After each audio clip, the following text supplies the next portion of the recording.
Hey guys, my name is Rudy, and today we're going to continue talking about the repair of the clock. So this guy here on this side is fine. This is the E46. This actually just the click on it up and down. It goes into 12 and 20. The trip speed odometer. And down here is our culprit. So I went ahead and already started this. I just want to draw attention to this. There used to be another tab right down here. Let's see where I've broken that off, and there's another one here on this side. And what you're going to be installing is this guy here. I'll put the link if everything works. This is the guy you're going to be installing in its place. It's a 3D printed part. You just shove that in. It should fit right in. Now, if you can see really carefully, I wanted to get this live before I actually do this because I can't undo this. But right down here you can see where I didn't quite clear it. So I'm going to go ahead and try to file that down. So what you want to do, and these things are brittle here under the Florida sun. So what you want to do is you want to very gently, and it goes flying. So I'm going to file these guys down. I'm going to put that piece in, and then we're going to talk about assembling this thing all back together. Stay tuned for a continuation of our clock adjustment repair on E46 BMW.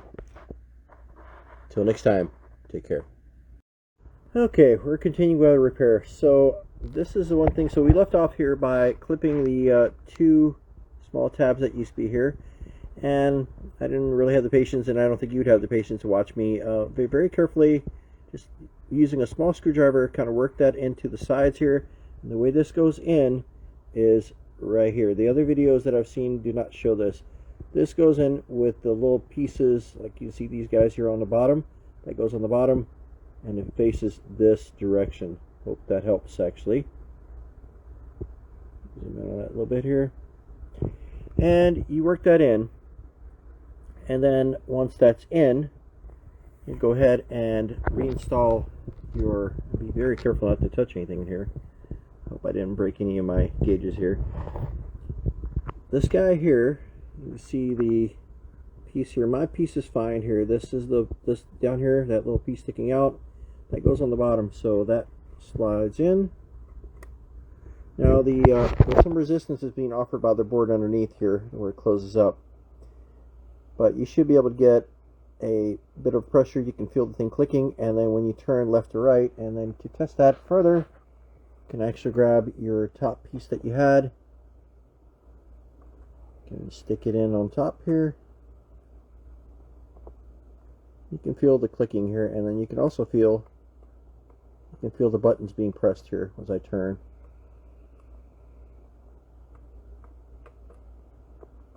Left to right. You can also reinstall the top piece here, run through the holes, and do the testing yourself before you put everything back together. I still have some more work to do here. One of the things here, like I said, 20-year-old car here. So these guys on top of the blinker came off. There's a little piece of plastic here, and that piece of plastic is right here. That kind of came off, so I'm going to have to kind of glue this into this angle here. That's kind of what I'm going to work on to get that done. I also had a casualty here with the with one of the tabs over here. I just glued it. I'm going to definitely make sure that's good to go here. And then I'm going to snap everything back together, and we will continue on showing whether this fix worked or not. I ordered two of these just in case I snap one. If this works out perfectly, I will definitely give credit where credit is due. The guy who printed this. Again, this goes this direction, not this direction. Hope that helps. We'll continue as we put this thing back together. Till next time, take care. Alright guys, welcome back to the E46 325i. Mine's a 2003 clock. So we're going to go through this real quick, what we did, and we're going to put this thing together right now, and then the last part will be installing it back again. Alright, here's what we did. First off, there was a $15 part that I bought. It is this guy here. The way this guy gets installed is like this. Feet down. Again, like I said, I showed you here before. It's something that other videos kind of fail to do. It's like a step going up. And what you got to do is, using a small screwdriver, you pop out, there are two tabs here, plastic ones that I showed in the previous video. Knock those out, and you very carefully kind of sand that down to make sure that there's nothing blocking it, and this thing slides in. You do have to do a little bit of workaround, and I still have a small worry that when I put this in, one, that I touched one of the gauges here, which I hope I didn't. That was the one thing that you definitely want to do, not touch them. We'll put everything back together, and we hope it works. So here's how it works. Again, you shove this in, slide it underneath, and work it. You got to kind of, the little plastic here, you kind of got to work that out, open, and slide it back into the spot using a small jeweler screwdriver. And the reassembly is actually pretty simple.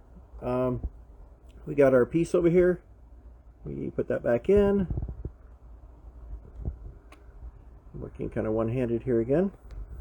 I also took an opportunity to clean out my glass. So the next thing we're going to do is going to install this guy here. One thing is, if this part right here is broken, this goes on the bottom, and it pushes that third button down there that you now can't see.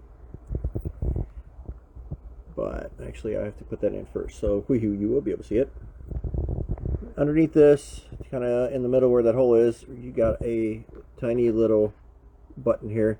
Turning left and right goes to the clock, adjust the clock. You slide this in, you can kind of see this, the stick part sticking out in the back. Kind of hard to see on camera, there you go. And we lock it in place. If this needs to be replaced, you can get those too. I think somebody is 3D printing those as well. So now we install the deal. Be very careful not to scratch this up. I noticed that mine does have some scuff marks here if you look really carefully, but again, 20-year-old car. Some of the other stuff I've done over here is these guys over here came loose, covering the blinker. There's a little tab here. I just put a little bit of dab of glue right there to put that in place. And then here I did the same thing with this guy here as well. And you make sure the tops aren't on right now.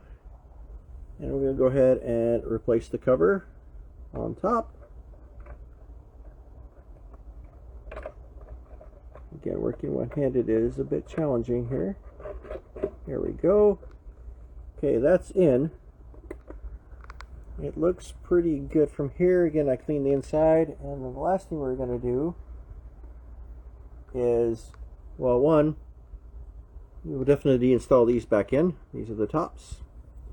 But I found the installation a little bit easier if you leave those out. Back here, I had this one thing snap. You might have seen this on my video, my first video. So I went ahead and put a pretty good amount of glue on here. And then what I did is down here, I supported it by taking a Q-tip with a little bit of glue and rubbing that out there. And it seems to be pretty sturdy. I'm going to let everything cure overnight. I'm going to put the screws in. I'm going to snap this thing back together. And last step will be installing this and see if it works. And we'll do that live as well. So this is really simple. I need both hands to do this. Snap this back in place. Install the, I got 3 screws in here. But yeah, that's it. So let's get this done, and now we'll catch up with you on the last round of the completion of the installation of the panel. Until next time, take care. Hey guys, good morning. Now we're going to finish this thing up for the exciting conclusion. Will this work? Alright, so as you can see, we have the wires disconnected, and now we're going to be reinstalling the dash we worked on yesterday. So this is it. Oh, quick note, somebody asked in one of the chats before, as far as like lights or this car doing strange things. Yeah, when you disconnect this, I would also go back and disconnect the battery, because what happened here is the light came on, my front light came on and stayed on. So I disconnected the battery, and that's what we're going to do here. So what I'm doing now is I'm using the setup here to move this thing down as far as it goes. I think I still have less set up from last time to make this installation easier. These guys here All we're going to do is set that in. It's hard to see with the camera. I'm going to roll this up and lock it in place. Same thing here. We're going to roll this one up and lock it in place. The panel itself has two connections right here. I do apologize, it is a little bright out here. So, without further ado, here's how that's going to work. It's going to work the way I also have the sticks or the extenders out. That way I don't break them off when I'm trying to maneuver this thing in here again.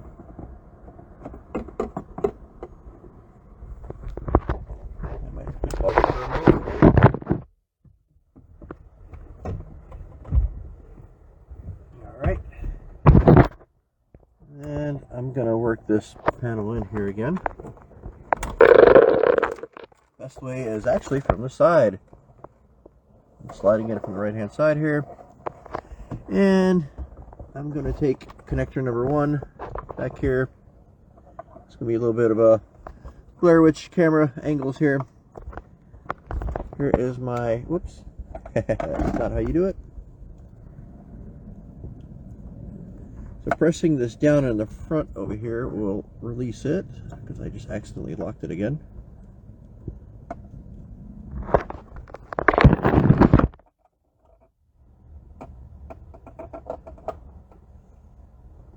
I really should probably film this one with a GoPro. Anyway, I'm going to feel the connector back here. And it is...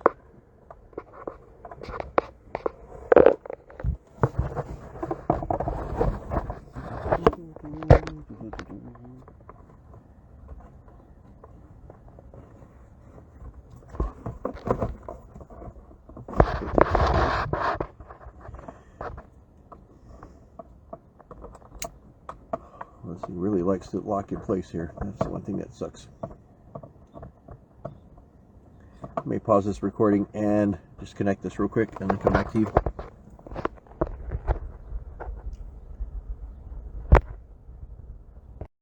You know, it's funny if these guys would give us just a few more inches to work with here.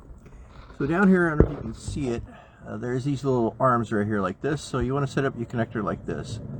When you slide it in, this will rotate and lock by moving down and locking its place the other side. That's the right connector. The left connector is the same thing. You got this little arm over here, right there, and this will slide itself too down. So you want to set them up like this. You want to slide it in from the right, slide it in here, and then rotate that arm down. I would start with the right connector. The right connector for me has got less room. So go ahead and do that real quick and I'll get right back to you. Okay guys, the panel is in. We're going to go ahead and move it all the way in. It is already bright out here. It's only 8 o'clock. And we're going to secure this in place here. Sliding it in is not that hard. Looks like it's in. Alright, let's test our work. So, as you know, I disconnected the battery. For right now, we're just going to set it back up again. There we go. Got the light. And we're going to go see if this thing worked.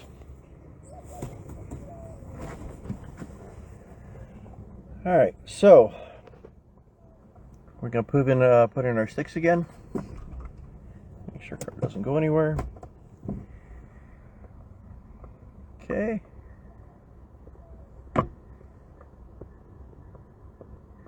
I feel the clicking here. Feel the clicking there. Feel the clicking there. And then the other one here for the trip. Connect that one up here too. And I do feel it clicking as well. Alright, let's see if we got this to work. So we take our keys and see how this worked out.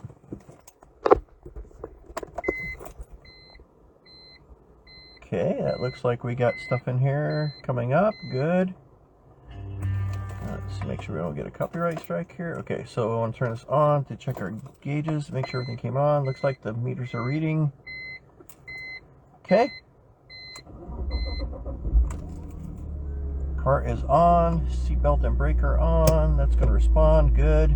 Trunk is still open. Alright, so I guess now let's check our sticks.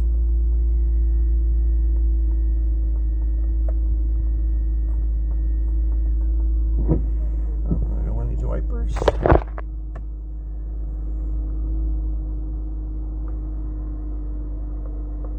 Okay, 11:59. Oh yeah, works as advertised. And let's see here. And then this guy here, I never really messed with this guy here, but we can check that one out here maybe a little bit later. But I don't really use the trip. But let's check. Oh yeah, right there. This resets by pressing this button here. It resets the trip to 000. All right, so now we can set the time, and we're going to put in our 2 screws up here to hold the dash in place. Those are right here and right here. And I'm calling this done. I have to say, on the difficulty rate, this wasn't an easy project, but 15 bucks for the part. I ordered 2 of them, so that's $30. A little bit of glue, a little bit of time. I think this repair probably would have been about $500 easily. And like I said, I had issues just getting this done, finding a shop that will actually want to do it. Very easy, and shout out to the person who made up that quick little fix for this. I'm going to go ahead and post the link on where I purchased mine from, because we know it works. And ladies and gentlemen, that's it for next time. There's always the satisfaction of doing the job yourself and making it work. Here's Rudy helping you do stuff and things. Till next time, take care.